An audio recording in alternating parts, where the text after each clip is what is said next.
What's up, guys, and welcome back to our regularly scheduled program of Bourbon of the Week. If you haven't checked out the March Madness bracket, make sure you check that out. Spoiler alert, Russell's Reserve Single Barrel took the championship over Four Roses Single Barrel.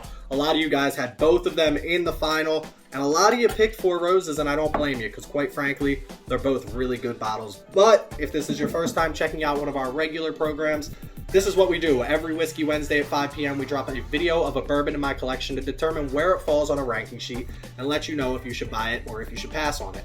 But before we get into any of that, everybody knows before we get started, time for the traditional sip. Spicy.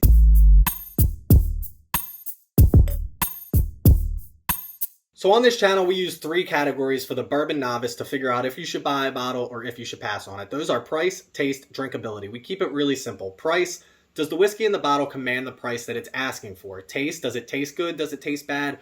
We try to pull out a couple of flavor notes, but we're not real great at it quite yet. Drinkability is how much ethanol is on this actual bottle. Now, a lot of people don't like when it has a lot of ethanol, but at the same time, for this Peerless, we have 108.1 proof, so we know it's going to have a little bit of an ethanol kick. I start with drinkability because I want to do price last, because the only way I can figure out if the price is worth it is if the drinkability is good and then the taste is good.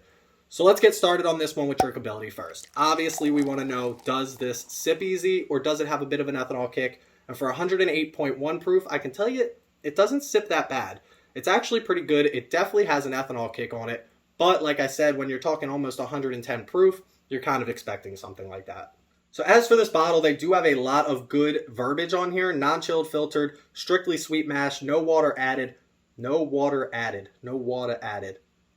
barrel proof. Sorry. Small batch as well on the front here. Now, Peerless has their ryes. They have their bourbons. They're kind of putting themselves out as a premium brand. They reopened in 2014 after they were shut down due to, like many others, Prohibition.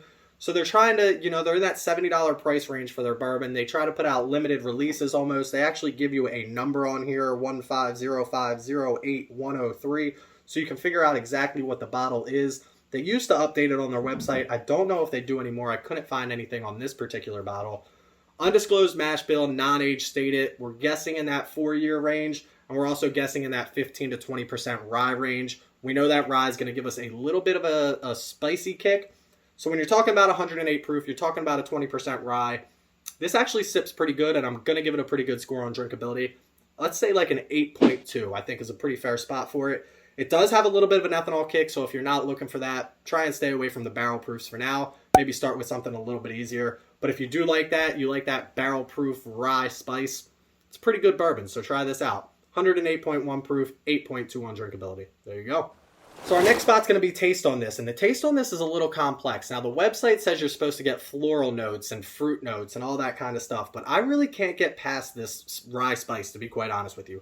There is a pretty good caramel note on the front of it, maybe some kind of sweetness that I can't really pinpoint exactly, but definitely that that spiciness from that rye, and then like a tobacco-y note, like an oak, which kind of, if it's only a 4-year-old bourbon, I can't really explain how they get the oak in there, but it actually is so subtle and so smooth that it really works on this. Now, if you've seen any of my other reviews, I'm not a big oak guy when it comes to these bourbons. I like them a little subtle on the oak end, and that's what this does pretty well. This is a very good subtle note with the oak, a little bit of sweetness in the front, and a lot of spiciness on the end, and that's all I'm really picking up out of this. I don't get too much when it comes to the floral notes or any of the fruity notes. Maybe like a dark fruit if I can figure out exactly what that is. I've had dark fruits, but I don't really know if I taste them in bourbons or not. But definitely that rye spice, and it's a very good rye spice. It's not too much. It's right there in that 20% range, which I like. Everybody knows I love the Wild Turkey line. They're right in that 13% rye, so this is anywhere between like 15 and 20% rye. Absolutely love that. The higher proof plus that rye gives us a very good spicy heat note to it, and I think it just works really well, to be quite honest with you, if that's what you're looking for. If you like that high rye, you like that spicy, you like that barrel proof, Peerless is doing a very good job at putting this out. Now, this is non-chilled filtered. We talked about non-chilled filtration before. Basically, they don't cool it down all the way to a temperature like 0 degrees, which actually makes the lipids stick to each other, which makes them bigger, so when they filter it out, the lipids come out. Now, people say when you do that, it takes some of the flavor out, so they do not do that here. Also, this is strictly sweet mash. Now, what that means is you have sour mash, You have sweet mash. We've also gone over sour mash before as well. Sour mash uses a little bit of the mash from the previous batch to put into the new batch. This gives it a consistency across the board. So Peerless might be a little more inconsistent across the board, bottle to bottle, or should I say batch to batch, because they're not using that sour mash technique. But it also opens up a whole new flavor profile for each bottle that you have, as long as it's from a different batch. Excuse me, from a different batch. No water added, obviously, because it's barrel proof. They're not watering this down to any type of proof, which is why you're coming in at 108.1 proof. Could be higher. I think they only enter the barrel at like 107 proof. You're allowed to enter the barrel at 125. Environmental factors are going to raise that proof if they exist. So for this, taste, sorry for all that. It's a lot on here, which is great. I love when they have all the verbiage on here. Definitely why they seem like a premium brand. If you ask me, they definitely want you to see all that kind of stuff. They want you to see the small batch. They want you to see, DSP KY50, which is from the original distillery before they opened back up in 2014. So they got everything going for them as far as that goes. But for this bottle, taste, I really like it. I like it a lot. I don't know if I love it. I think it could have a little bit more sweetness on the front there to really open this up. And that oak flavor at the end is absolutely perfect. So for me, I'm going to give it like an 8.8 when it comes to taste. And last but certainly not least, as you know, I've said before, that's going to get us into price on this. This is a $70 MSRP. I actually found it over in Jersey. I think I paid $74 for it. If I remember correctly, it was a couple of weeks ago now. $70, $75. We'll put it at $74 because that's what I paid for it.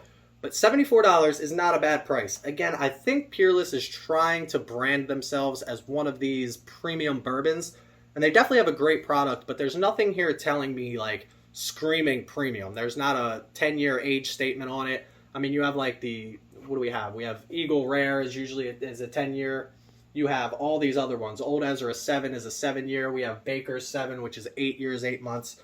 So something about a premium bourbon to me in my head that screams out age. Not long. It doesn't have to be a 23-year-old Pappy Van Winkle. But at the same time, you should at least be age stated on here. Put it on here that it's 5, 6, 7 years. Whatever it is. Because you can get a lot of quote-unquote premium bourbons for a little bit less than $70 and still have this same drinking profile, same drinkability, same taste. It's nothing special, basically, is what I'm trying to say. It doesn't stand out in any way. It's a very solid bourbon. It's a very good bourbon. $70 is definitely pushing that realm of it's not going to be a daily drinker because you don't want to waste it on that. You're definitely not going to mix this with anything at $70. If you are, it's just against my rules as far as this house goes. We don't like to mix anything over $40. Just because if I'm paying more than $40, why would I want to throw it in an old fashioned or anything like that? So what do you do with this? You got to drink it neat. You got to drink it on the rocks if you want to take that heat off a little bit, which I would actually recommend. If you put a couple of drops of water in this might actually open up very nicely. Maybe I'll try that after the video.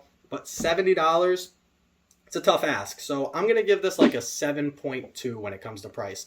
Because the drinkability and the taste are there. I just don't think it's quite there yet to be considered a premium bourbon. I think they're working on it, and I think since they've only been open since 2014, they have plenty of time to actually continue to age the barrels since they aren't sourcing anything, they're not taking any shortcuts, and they'll definitely be able to build into that premium brand that they're looking for. But as for now, that's what we're going to give it. So while I add these scores up, let's send it over to this week's Bourbon Bomb of the Week and talk a little bit about the Peerless Company and how they got their start.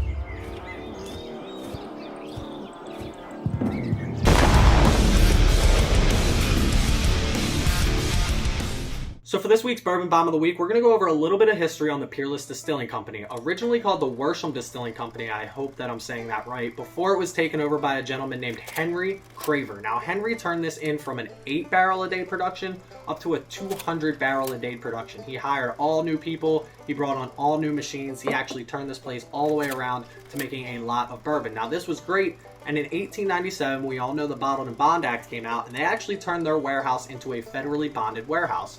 This was great up until around the 1920s. I don't know if you guys remember, but there was this thing called Prohibition. This federally bonded warehouse, already owned by the government basically at this point, became an armed guard center where they put a bunch of bourbon and a bunch of whiskey that they weren't allowed to sell anymore, bootleg stuff. They brought it all to this warehouse, and that's where it was stored. Now, Peerless was still able to sell their stuff under the Medicinal Act at the time, but their warehouse was turned into an armed guard center, and that might have hurt them in production just a little bit. So that's just a little bit of history on Peerless. I think it's kind of cool. The one thing about bourbon that we all love is the history behind it. This has a legitimate story, not one of those fake stories where somebody found, a bottle of bourbon under his grandfather's attic or floorboards or anything like that. Pretty cool story behind this. Love that it was involved in the Bottled and Bond Act as well. We have a lot of Bottled and Bond stuff behind us. So that's it. Peerless Distilling Company came back in 2014, and that's what we're drinking today. Cheers. So there's a little bit of history for the history buffs, but as for this one, this is going to come in at an 8.07. Not a terrible spot for it at all. If that price tag was just a little bit lower, I think it could be a little bit higher on the list. Again, $70, you're up there with like our Widow Janes of the world, a very good bourbon in itself, the Joseph Magnuses and stuff like that. So you really got to put out a premium product if you're going to be charging a premium price. But that's where we're going to leave it, 8.07 for this one. Not a bad spot on the list. Make sure you check me out on Instagram because every Tuesday before we drop our Wednesday review, I put a picture of the bourbon that we're going to review, and I'll give you a shout out on the channel. And if you're the closest to guess to what that bourbon is, score-wise, I will make sure to put you in our drawing once a month to get you a prize at the end of the month. So we'll check out the list at the end of everybody who's already won. Hopefully you can win something along the way. And make sure you keep checking out the channel. Hit that subscribe button, hit that like button, because we're going to do a little bit more. We've got Rye Day Fridays coming up. We got some Drink With Me stuff going on. I'm going to want to put out a lot more videos for you guys because you guys have been loving it so far. So in the meantime, stay healthy, stay happy, stay drinking. Don't drink and drive, drink responsibly. We all know that, right? Don't be an idiot. Cheers.